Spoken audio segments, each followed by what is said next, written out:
Welcome one, welcome all back to Unnecessary Rambling. Thank you for stopping by. Thank you for tuning in to talk the news and happenings in the world of the video games today. And yeah, apologize for it's been a little bit since I hit y'all with one of these news updates a few days. Honestly, I've just kind of been waiting for a big news story to drop, and I've been playing a lot of Mafia: The Old Country and making content related to Mafia: The Old Country. And out the gate, I apologize for the double upload today, where I dropped my Mafia games ranking. You can go and check that out if you want to, but I dropped that, and I'm dropping this also today. But it's been a little while, and I was just waiting for a big news story to hit, and we got one. A big news story dropped in our lap today that we will be talking about in the world of Resident Evil. But let's actually, I've been compiling up all the stories throughout the week, and we got some solid shit here to talk about. So it's kind of like a lot of smaller news stories that I think will probably make it up for a bigger episode. You know, it'll end up being a larger episode, I would assume. But yeah, strap in, lock in, and get ready for the ramble. How about we talk some Resident Evil movies?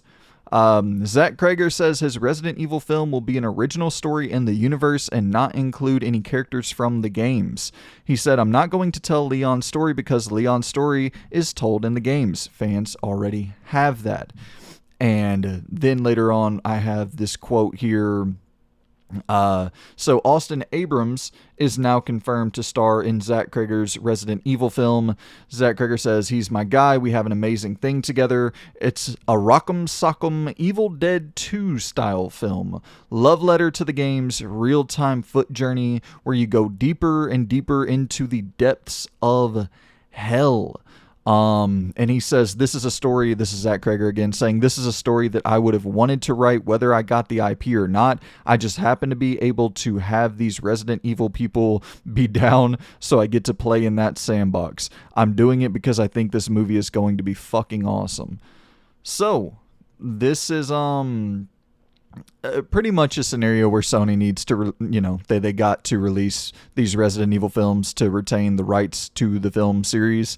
And this dude just had a movie he wanted to make and was able to do that by slapping a Resident Evil logo on it. So he's like, yeah, sure, fuck it. That's kind of what I take away from this. And I mean, shit, man, he just released Weapons. This Zach Krager fella just released Weapons, which that movie is supposedly God tier. So I'm willing to see this thing. Listen, I watched Welcome to Raccoon City. I watched every single Mila Jovovich Resident Evil movie. I watch all the animated movies. I watched that horrible Netflix television show. And that's the thing where I see people kind of getting bent out of shape about this. And I get it, but my take on it is I'd rather you do your own thing than take the characters we love and spin them into some bastardized, fucking unrecognizable version of those beloved characters. These characters that we grew up with. Like, let's not fuck them up.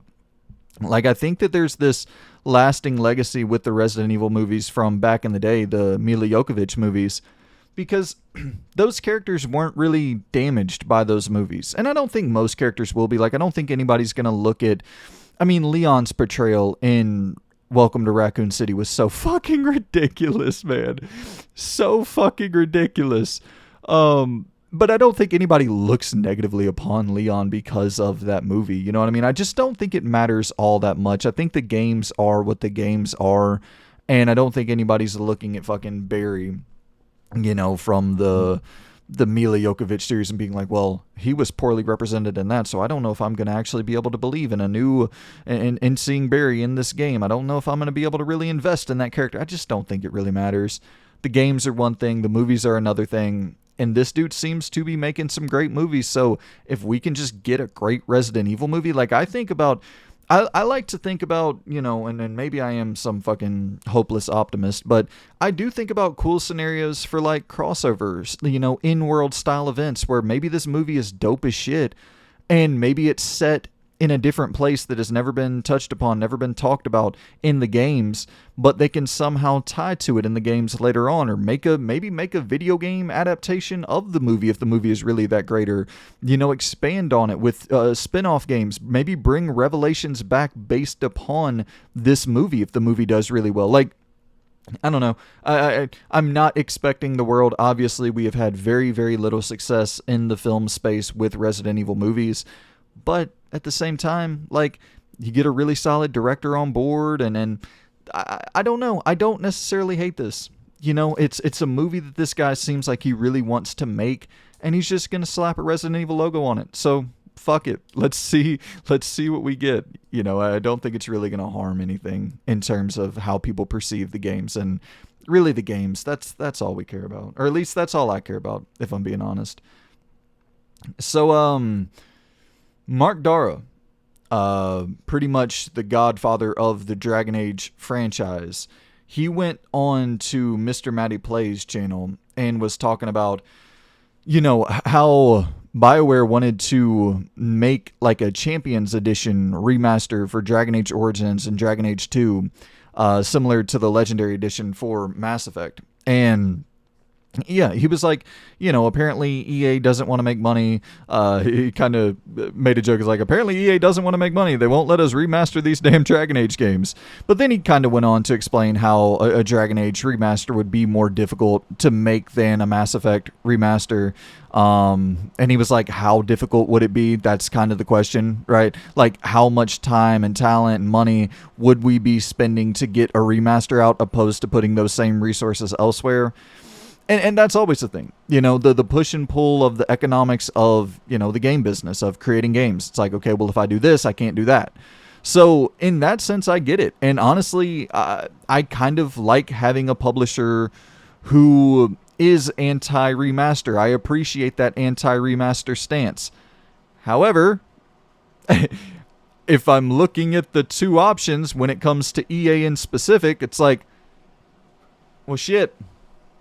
Sure, I would rather you not make remasters and go and make new IP and, you know, spend money on single player interesting games, but that's not really the space you're operating in. This is more so like, okay, could those resources be used elsewhere for throwing some people into, you know, hey, we need some extra hands on deck for Battlefield 6, or we need some extra hands on deck to tinker around with this live service mechanic, or get some, you know, ultimate team packs, or like, I'm not saying that directly. I'm just sort of, this is how it feels from a player standpoint when viewing EA. And I think EA can kind of get a bad rap for, you know, they did fund It Takes Two, A Way Out, Split Fiction.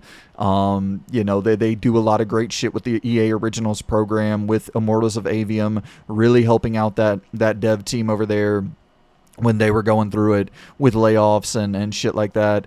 And then, you know, with the Star Wars Jedi franchise. But even there, you're seeing recently a resistance more and more in the single player space, where they're pulling funding for games like a Black Panther. They're pulling funding for games like, you know, that Star Wars Bounty Hunter style game that Respawn was going to work on. And it doesn't seem like they're reinvesting that money into single player new IP. It's like, okay, well, more hands on deck for some new service game, or more hands on deck for an existing service game, an Apex, a Battlefield 6, whatever the case may be. And it's like, in this scenario, like, sure, I don't really necessarily need a Dragon Age remaster, but yeah, I would take that well before I would take another live service fucking thing to just throw out there into the market. You know what I mean? So, I don't know. I think personally the craziest kind of quote from this entire interview was actually where the Mark Dara was saying that he thinks it's a good idea for BioWare, you know, the team that's working on Mass Effect, to look at the negative PR surrounding Dragon Age the Veilguard and actually spin that in a way that benefits the Mass Effect team. And I don't know, I don't see a lot of people talking about this quote, but I just think that is a wild statement to, you know, from like the godfather of the Dragon Age franchise, the director from, you know, Origins on into 2, and I believe Inquisition as well. And then, you know, worked as kind of like a consultant role on Veilguard. I think he started off as the director of Veilguard, and then he like retired and then came back, or he left EA and then came back as some sort of consultant role on Veilguard, kind of just overseeing the development of the game. But for him to say that, I think is wild. Like, that is a wild statement. You're talking about, like, potentially, I just think about the scenario of, like, what does the marketing rollout look like for Mass Effect if it's kind of this anti-Veilguard sort of, I'm not saying anti-Veilguard, it's obviously not going to be that, but tonally, I'm assuming, because he was talking about, like, they were so inspired by Thor, and, what's the Thor movie that was more bright and colorful and joyous and funny, and he was talking about how BioWare was inspired by that tone with Veilguard, and so a lot of the dark, kind of gritty nature of Dragon Age was removed in Veilguard in favor of the more lighthearted, campy tone from the Thor. I forget the name of the damn Ragnarok, but I think it was Ragnarok. In favor of a movie like that, and some of the Marvel-esque writing at the time, your Deadpools and Guardians and shit of that ilk. And it is wild to think about, like, a Mass Effect trailer, like, whenever they officially, I guess they have revealed the game already, but whenever it's, like, legitimately revealed for the first time, you see gameplay, you see cinematics, like, I just wonder how dark, how gritty is this thing going to be, because Mass Effect, in a weird way, I think, kind of was on the other end of the spectrum in terms of Dragon Age 1 and 2, I would say, were a lot darker than Mass Effect 1 and 2, right? So, and of course, it's all silly fantasy shit, dragons and fucking dwarves and all these fucking elves and all the silly shit. Like, it's hard to take, at least in my opinion, it can be hard to take fantasy all that serious sometimes. But I mean, you're talking about aliens and all, so like, it's not either fucking end of sci-fi or fantasy. You're dealing with some ridiculous shit that's maybe not it's suspending disbelief can be a little bit difficult in both of those fields, both of those genres. But I think actually they did an excellent job of making us suspend disbelief in both sci-fi and the fantasy realm, which is impressive as fuck. But I think that if you look tonally at Mass Effect versus Dragon Age, the original games, I think Dragon Age was much darker. And so it's like, this is going to be an interesting flip-flop. And him saying that, he thinks that the team working on Mass Effect should actually use that the negative reception, the negative PR around Veilguard as, like, kind of ways to pitch to EA the direction that they want to go for a more positive reception for Mass Effect 5. It's like, that's fucking fascinating. That's a really fascinating bit from that interview. And I listened to the full interview. I thought it was a great interview. Shout out to Maddie for getting Mark Dara on there and really asking questions that drew out answers that were this compelling. So, yeah, man.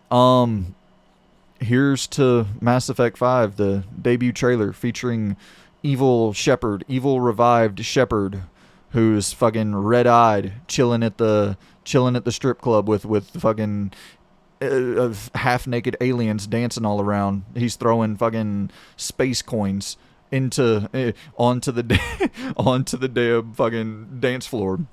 He's dropping bands on he's dropping the astronaut coins.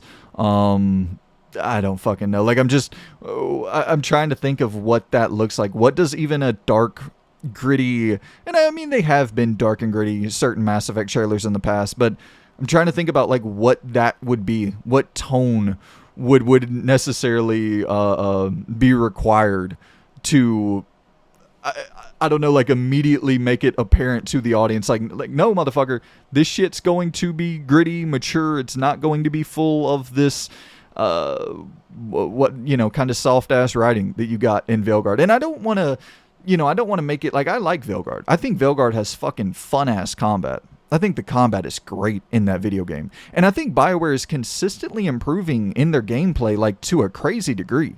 Even talking Anthem, even talking, Andromeda, great gameplay, just lacking in narrative, lacking in structure for the story, lacking in writing. And then Veilguard is kind of the ultimate example of fucking awesome combat and lacking in the writing department, at least in certain areas. There's some bits of that story in Velgard that are dope.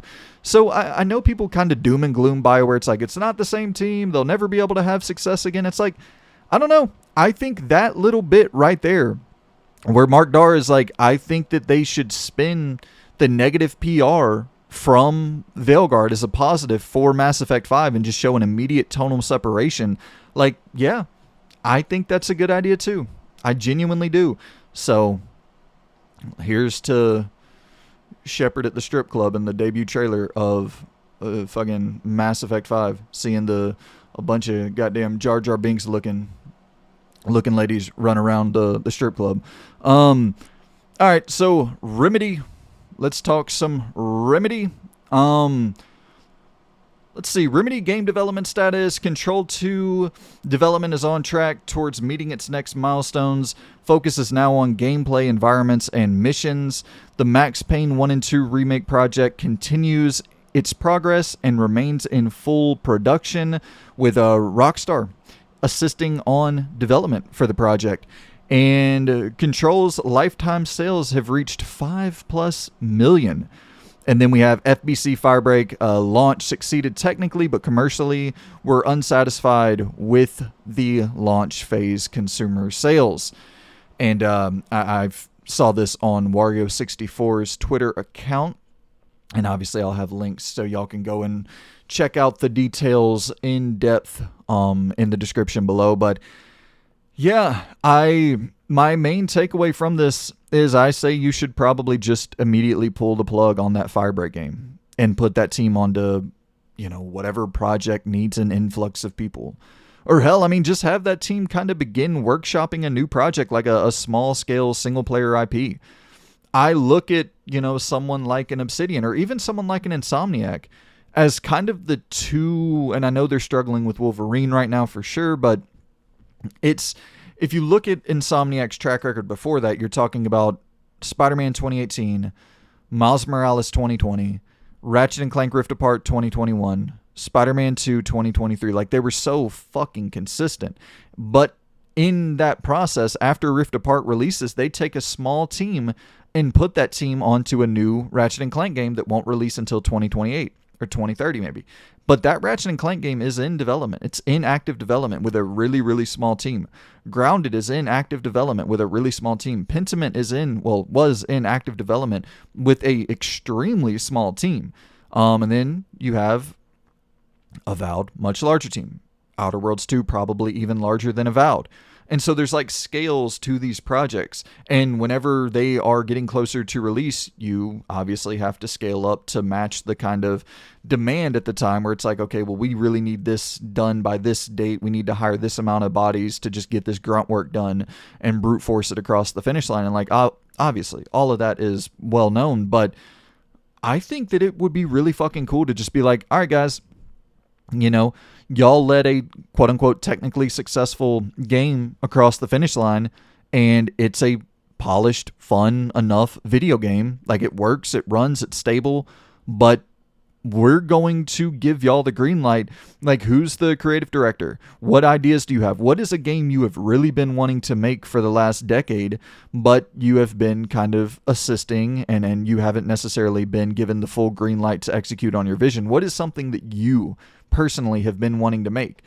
And then they're like, hey, I always thought it would be really cool to make a damn, I don't fucking know, a super small scale RPG where you play as a spy or some shit. Of course, my ass is, I'm always going to go immediately to spies and espionage and thrillers and all of this shit. But I just think to something like that where it's like, okay, could we put together a 30-man team? Because I think Remedy is similar in size to like an Obsidian.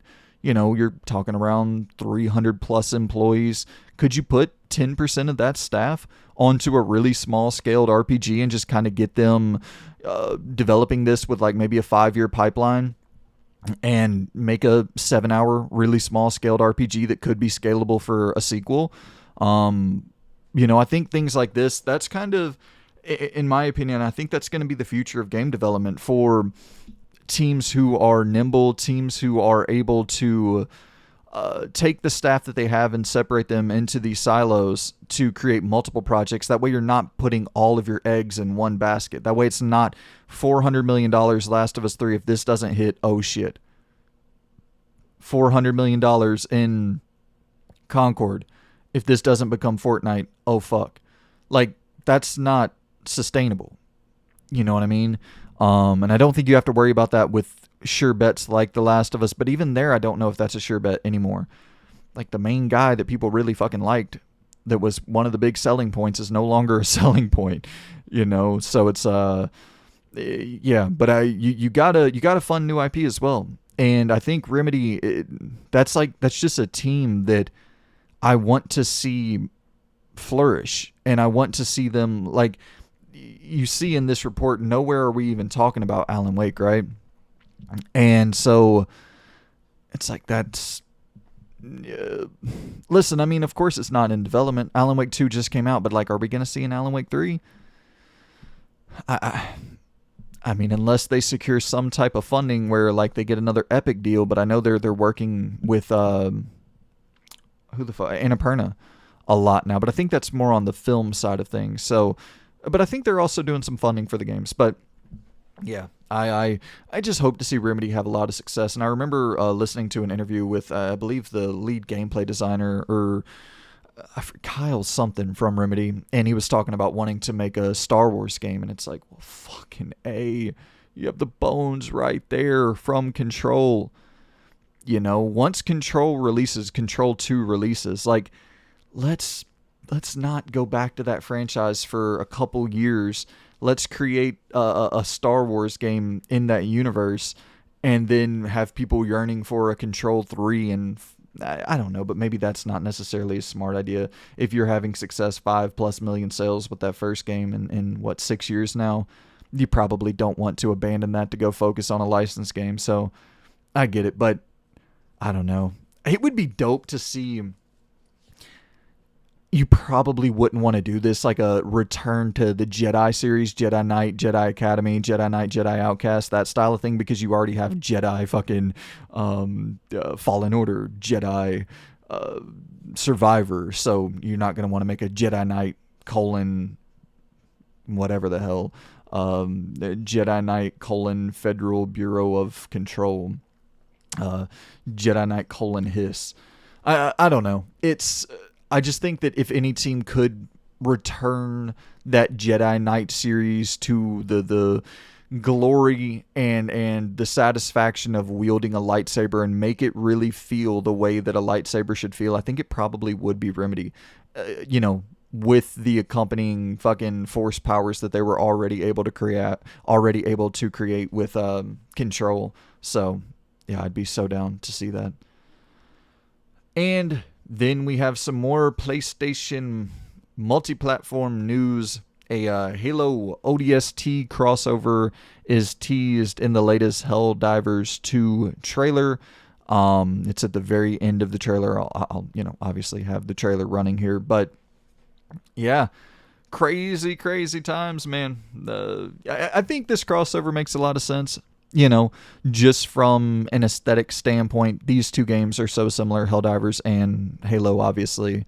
I think this will spawn some dope-ass viral moments when the time officially comes, and then you are having the full-blown crossover announced, and then you're riding the Warthogs, and then it's like, I think that there's going to be some really cool shit taking place inside of this game whenever the crossover happens. But yeah, I guess it's just a wait-and-see approach if or when PlayStation, brings those premium single-player games to other platforms. And I've talked about it before, so I don't want to beat the dead horse. But my prediction is Spider-Man 1, the PS4 version, to the Switch 2 before,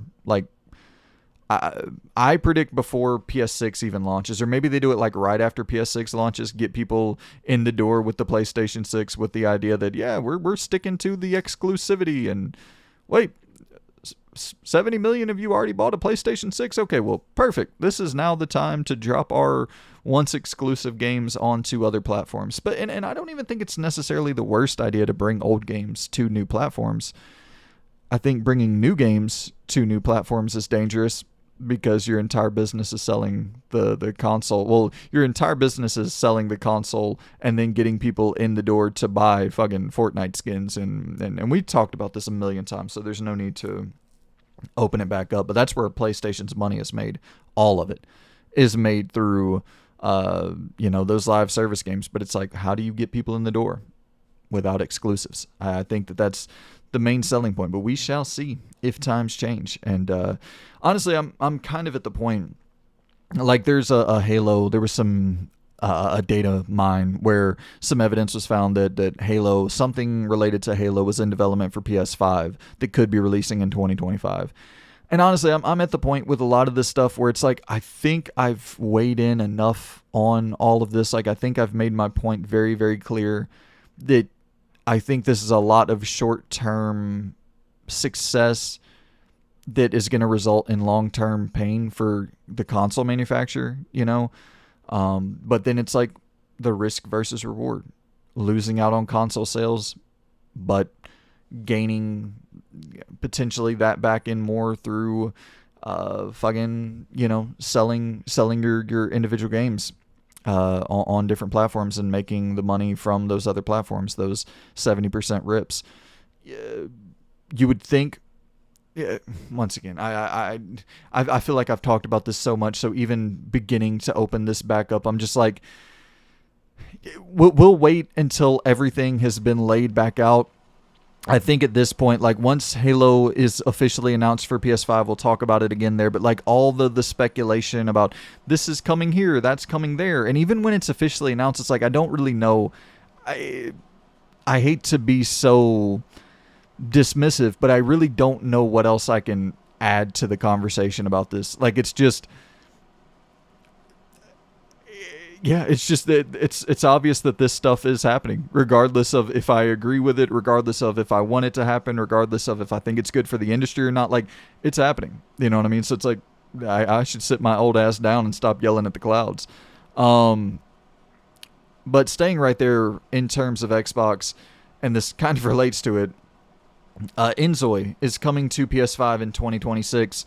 This is directly from their Twitter account, Inzoi's official Twitter account. We're excited to announce that Inzoi is scheduled to launch on PlayStation 5 in 2026. Our team is working hard to bring you the best possible experience on PS5. An Xbox release is also under consideration, but not yet confirmed.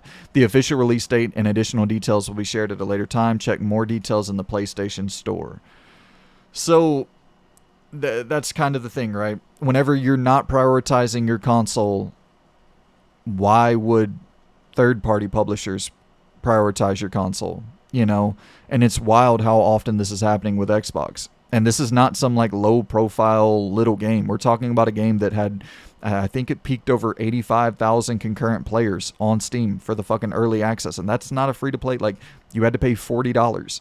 85,000 concurrent players paid $40 to jump into this thing. The Play Tracker estimates that over 1 million people have purchased this game on Steam.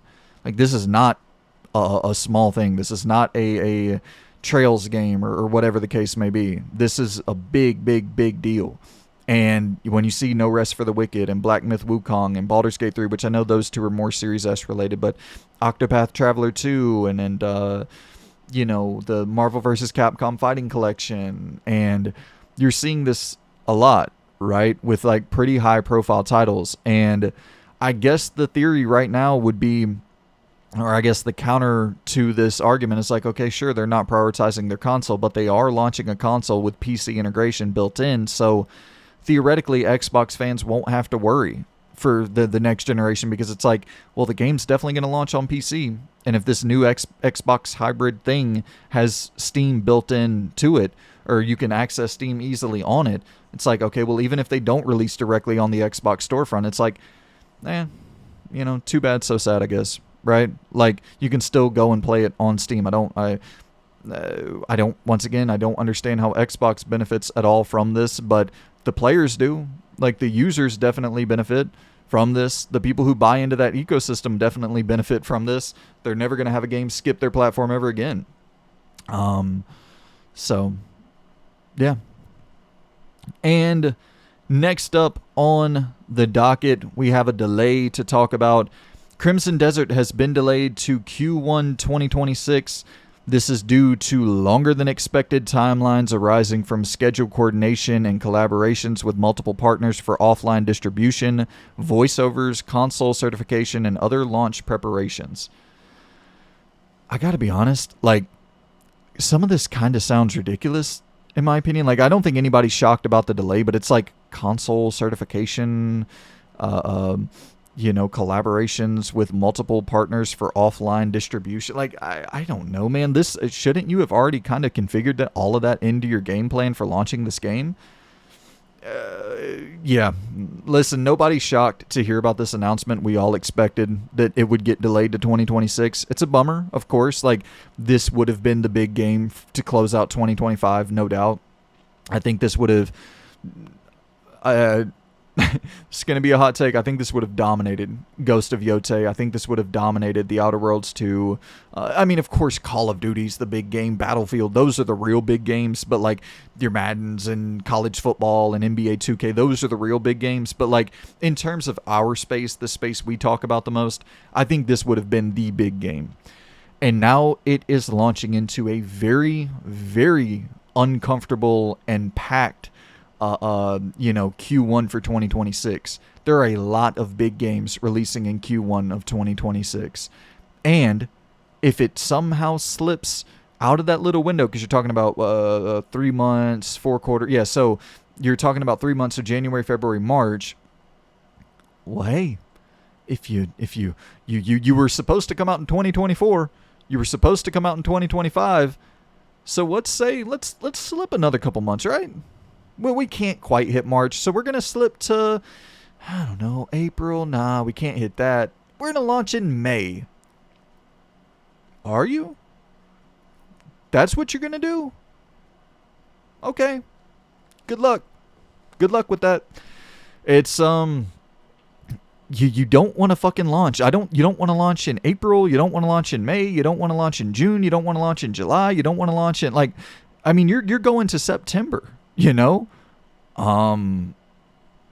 you have any fucking common sense, you're not putting that game nowhere near a Grand Theft Auto 6.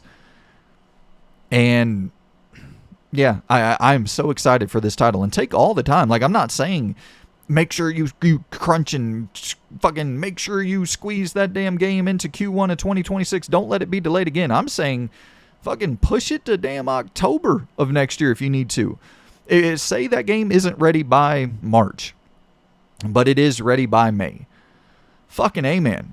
Just sit on it, polish that bad boy up, refine it, get it to a damn crisp, perfect fucking, the best possible version of that game you can release on day one, and launch it in October. Launch it in September. You can't put that thing near Grand Theft Auto, man. This is their, they have the Black Desert Online title and all that, but this is their big breakout in the single player realm. So yeah, I'm hopeful for that game. I think it looks stunning. It looks ridiculous. So fun. So fun. But take your time. Take your time. Resident Evil Requiem will have Last of Us combat and vehicles. What the fuck? I need to read this. I don't think I read this yet. Apologies, guys. This is coming from Insider Gaming. Last of Us, does The Last of Us have vehicles? Let's see. It was recently confirmed that we'll see Resident Evil Requiem gameplay during opening night live. Even more recently, notable Resident Evil leaker Dusk Golem took to social media to uncover a series of tidbits regarding the next major release in the legendary franchise.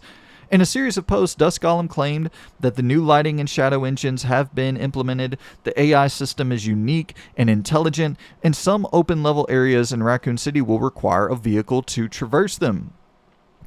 Dusk Golem has been a goldmine for Resident Evil leaks, but it's always worth prefacing this with take it with a pinch of salt recommendation. Everything is always subject to change.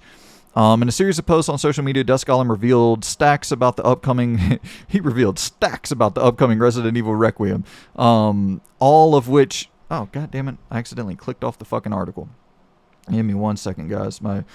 This is the preparation work that you've come to know and love from the old unnecessary rambling. Let's see. So right now they have officially talked about, as you mentioned, the ability to switch between first and third person on the fly, and basically designing two different games alongside each other to accomplish this as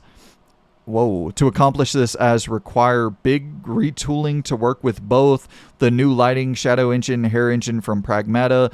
Additionally, we know the Stalker uses a new dynamic AI system they've done to behave uniquely and intelligently on the fly. There's few other innovations, some I know, but also sure I don't know all of them. This is, once again, they're pulling directly from the tweet, so you don't necessarily speak in the same way you tweet. You're just trying to get you have a certain number of words that you can throw in there, so he's cutting some words out and shit. But it's I mostly understand. I'm picking up what they're putting down. A small handful I don't mind sharing is they've been working hard to achieve having good performance on open level designed areas like Raccoon City, along with a vehicle to travel around it. The combat with Leon has seen huge innovations, honestly some Last of Us Part 2 isms, but also its own innovations. There's been effort to provide more environmental physics systems and interactivity for Grace's segments, where she has to work with the environment more and balance light and darkness, and more I won't say, and sure more I don't know, but they have a lot more to reveal. And then Dusk Golem later shared an image of Alice from the Resident Evil movie series riding a motorcycle without any context, suggesting that we'll be using a similar mode of transportation in Resident Evil Requiem. Fucking exciting, right? Dusk Golem, he's got a pretty solid track record, so this is like, I'm taking in this information in real time now. I'm Last of Us isms. Did he specifically say Last of Us 2 isms or Last of Us isms? Let me go back and reread this one time. Oh, golly. Leon has seen some huge innovations. Honestly, some Last of Us Part 2 isms. Okay. So I'm thinking about like the brutal melee combat. I'm thinking about going prone. I'm thinking about, being able to shoot off your back. Like, these are the things that are immediately hitting my brain. That would be fucking sick if the gameplay feels like that. Because I've often thought about, like, it's such a bummer that The Last of Us, specifically The Last of Us 2, the gameplay in that game is god tier. But it is in such an oppressive, bleak, just sad game that I don't have the desire to revisit all that frequently. And Resident Evil games, I beat Resident Evil 4 and immediately booted it back up. I replayed it in its entirety again and then started a third play. Like, I just can replay those games over and over and over. They're so campy and charming and fun and quirky, and sure, it's zombies and horror and spooky a little bit, but like, it's not the same degree of oppressive, just vile fucking subject matter that is in The Last of Us. You know what I mean? The Last of Us is like a really, really human story about fucked up goings on and like the human condition and the worst of it. And it's like, I love that and I fucking adore The Last of Us. But man, I can only take so much of it. And so if I could have that in a Resident Evil styled, slightly less intimidating, slightly more campy, slightly more fun horror game, fucking sign me up, dude. You know what I mean? But it's like, I still I still look at this and listen, Dusk Golem has been fairly accurate in the past, and so I'm taking this rumor, like the article said, with a grain of salt, but I'm also taking it with some confidence that some of this stuff will be true. At the same time, like the light and darkness, having to balance light and darkness with Grace, kind of like an Alan Wake 2 scenario, something like that. I can see that. That's not going to be that difficult for Capcom to implement. But going prone and that type of melee combat and, that type of and just visceral nature to the combat of The Last of Us. Like, I just have a tough time seeing Capcom being able to, and it's not that I have a tough time seeing them being able to execute on that per se, like the stealth mechanics and all of that. Like, I just don't know if that would be where they spend their money, because that is going to be so fucking expensive. You know, they talk about what was The Last of Us 2 was close to $300 million. These Resident Evil games come out so frequently, but once again, this thing has been in development for a hot minute. You know, you're talking about RE8 releases in 2021, RE4 in 2023. But those games were damn near annualized, and I think this has been in development like as soon as RE8 released. I think RE9 began development. So, man, I could be wrong on that, but yeah, this has been in the works for a hot minute. And so if that's kind of what they're going for, and then I think about vehicles, and immediately I think about fucking Wesker's son. What? Damn it, Resident Evil 6. Was it Jake? Was it Jake in Resident Evil 6 who drives the motorcycle? And then I think Leon also drives a motorcycle in Resident Evil 6, right? Like, doesn't he jumps into the helicopter on the motorcycle, or he does the jump on the motorcycle and then like leaves the motorcycle behind and grapples on to the helicopter, if I'm not mistaken. My memory is so horrible, but yeah, I start thinking about those scenarios, and like, okay, are you going too far, I guess, could be the next obvious question, right? Like, are we going overly action? But then I think that might be the counterbalance, where the gray stuff is more RE7 coded, and then the Leon stuff is more RE4 coded. And then that brings into question as well, we do not know anything about any Leon being in this game at all. Is that going to be the Gamescom reveal? Because this is we're going to get a new trailer for Resident Evil 9 at Gamescom. So is that the big information that we get there, right? That Leon is playable? Or do they save that? You know, because I think back to Resident Evil 6 and the marketing there, where it's like you show Leon and Chris meeting one another in the trailer, and it's like, you show their first encounter? Why wouldn't you save that for the game? So maybe they're pulling something here where it's like a reverse opposite scenario of the Raiden Snake situation for Metal Gear Solid 2. Yeah, I don't know. But I don't think the vehicle thing, I could actually, that's once again, when talking about this, the thing that I find the most difficult to believe is the Last of Us 2-isms. The vehicle I could see, for sure. You know, like an Uncharted kind of slightly open section. The Last of Us doesn't have vehicles, do they? Am I crazy? I don't remember ever driving a vehicle in The Last of Us. I could be wrong, but Uncharted definitely has vehicles. Uncharted 4, Lost Legacy. Like, that would be dope to have like little small sections, Raccoon City that you're traversing between with this, Jeep or motorcycle or whatever the case may be. And, yeah, kind of the Days Gone isms, if you will, thrown in there, and having to actually care for that motorcycle and having to repair it and having to scavenge for resources and make sure you have gasoline and all of that shit equipped to your bike. And there could be some really cool stuff with that. So very, very curious. And another rumor here from Dusk Golem, he reports that remakes of Resident Evil Code Veronica and Zero are planned for 2027 and 2028. The release order is unknown. Code Veronica is by the teams from RE2 and RE4. Resident Evil 0 is by the team from RE3. So, 2027, 2028. So RE6 2020 or RE9 2026. Let's say Code Veronica 2027, RE0 2028. I mean, that would get them back in line with their previous, cadence of release, where you have 2017 RE7, 2019 RE2, 2020 RE3, 2021 RE8. That would kind of get them back on track for that line of release schedule. So yeah, this is, I'm really, really, really hoping that they do Code Veronica first in 2027, RE0 2028, and then RE1 2029. That would be the perfect 3-year run of remake releases. And then I think that gives you the perfect amount of time to really consider what you're going to do for a remake of 5 and 6. If you're going to go back to those, if you're going to change anything on those, I think that's actually what you probably should do. I know people love those games. or people love 5. I don't really like 5. I like 6 more than I like 5, weirdly enough. But I think the move is you give enough time for it to feel like there's a real need for a remake of 5 and 6, which would be, I think, around 2030.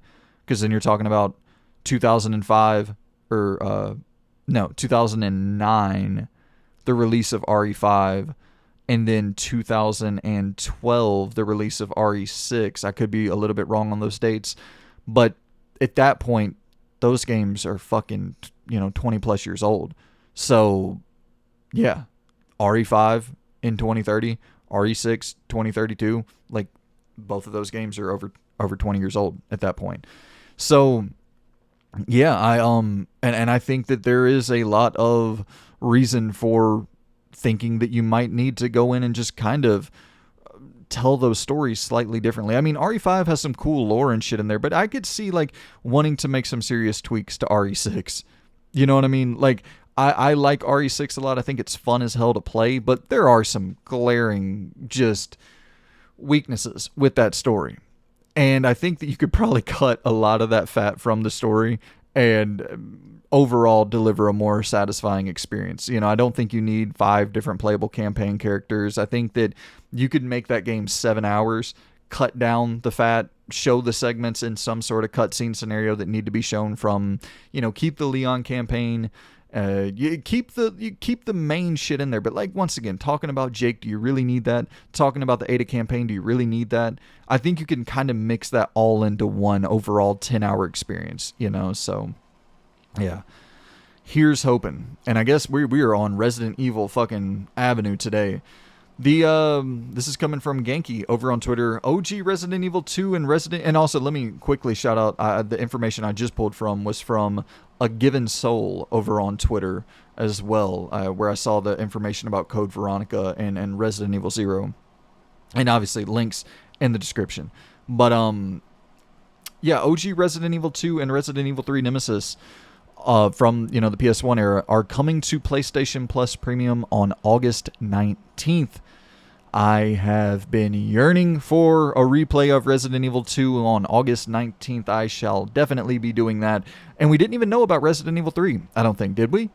I could be wrong, but Resident Evil 3, I don't remember seeing that get announced. So, nice to have RE3 in this bundle. Like, a nice surprise.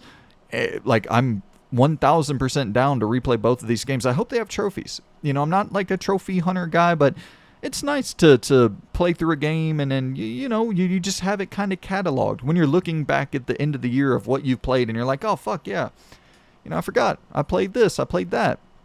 And some of those things kind of slip through the cracks whenever you don't have it cataloged. And I understand it's like, how many people are really out there trophy hunting? It's not many, like in the grand scheme of things. Out of the amount of people who will play this game or play any game, the amount of people who give a shit about trophies or achievements for those games are very, very few and far in between. But I think that it's just not a lot of work. You know what I mean? Like, I'm not saying you have to do anything crazy. Have a trophy in Resident Evil 2 for finishing the game. Have a trophy in there for making it to the damn sewer. Have a trophy in there for making it to the police department. Have a trophy in there for fucking, unlocking certain doors. Like, just super simple shit. Have 11 trophies in there, 12 trophies in there, and then a just quick, simple platinum. Or maybe make it a more difficult platinum. You have to finish it on the hardest difficulty or whatever. Like, who gives a fuck? Just some sort of representation for, like, yeah, hey, where we're actually going to give a slight fuck about, these classic titles that we're releasing onto your platform. And I think when you have a PlayStation Plus premium subscription service and a big kind of brand identifier with PlayStation is that platinum trophy, and you don't have that accessible in your games on the PlayStation Plus premium collection, I just think it's kind of a bad look. But I do not give a fuck. I will be playing through RE2 from front to back. I don't give a damn if there's a platinum. I don't give a damn if there's a single trophy in that bitch. I will be happily playing through that. And I might run through RE3 right after it. Gears of War Eday. So this is officially coming from the Twitter account, the official Gears of War Twitter account. Their description or about section reads, Reloaded launches August 26th. Emergence begins 2026. So Gears of War Reloaded we know is coming out August 26th, but I don't think that it was officially confirmed that Gears of War was releasing in 2026. It might have been. It might have been. But I don't think they've acknowledged it officially until now. So, yeah, Gears of War Eday officially releasing in 2026, at least as of now. Xbox is setting themselves up for a stacked year in 2026. Coming off a really stacked year with 2025. I mean, hell, 2025 and 2024, really stacked. You know, next year they'll have Fable, Clockwork, or I assume Clockwork. I don't think that's officially been revealed yet, but, you know, Gears Eday, the rumored Halo remake, a lot of talk right now about Forza Horizon 6, a lot of talk right now about Fallout remasters, a lot of talk about, State of Decay 3. There's a lot of these rumored titles that, you know, you even go into something like a Blade. Like, how far out is that? Probably a little bit further than 2026, but they're lining them up and knocking them down.